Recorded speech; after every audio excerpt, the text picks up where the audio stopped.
Kabaron'Ny Mpanakanto.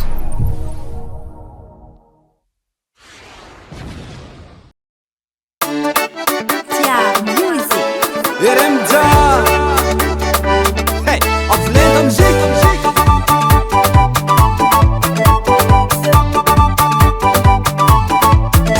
Ndreky izahay magnano mbola tsara narô, mampandeha avako tsisy raha ave.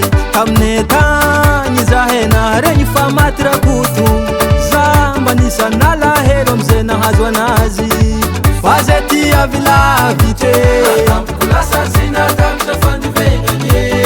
zahe tonga ndempahelinareo ato. Aza Misy eky ny Ratsy, mpanora tsara ndraiky fa morivoriagna amin'ny magnaraka. Samby magnamboara saigny havako fa ny lasa igny efa tsy mipody.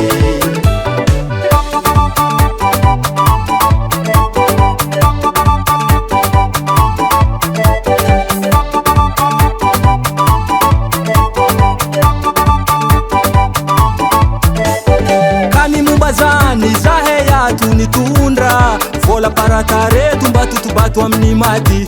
Ary fa miran-dranomaso ny velogno mba hangatahigny, tsy arofo tsy arare fa nomba ho antitra kôkô ho atsike ho amininkariagny.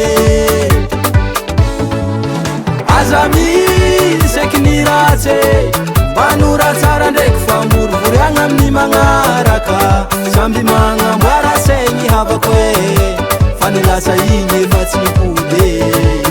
Aza Misy eky ny Ratsy, mpanora tsara ndraiky fa morivoriagna amin'ny magnaraka. Samby magnamboara saigny havako fa ny lasa igny efa tsy mipody.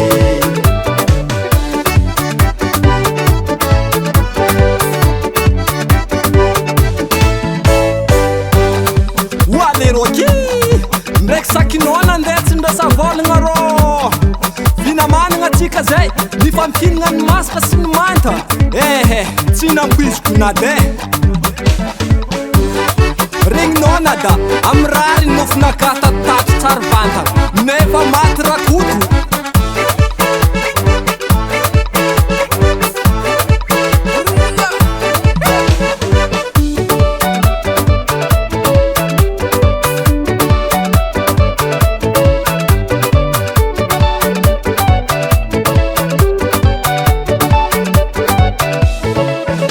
Aza Misy eky ny Ratsy, mpanora tsara ndraiky fa morivoriagna amin'ny magnaraka. Samby magnamboara saigny havako fa ny lasa igny efa tsy mipody.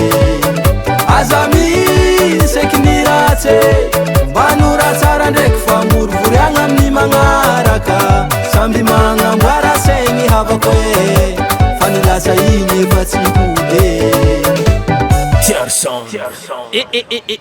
Andraso tovla ary nankory mo 50 millions azy aminazy anazy nkory mbola nagnano moramora soriny tombokava jako ndro havane janany baraky Vomany mamake papaye olo malegny zana vady karaha io, zanany magnano ratsy tiany wala zako akapoheniko be. Vomany mamake papaye olo malegny zana vady karaha io, zanany magnano ratsy tiany. Mama, papa, Kabaron'Ny Mpanakanto koa zany.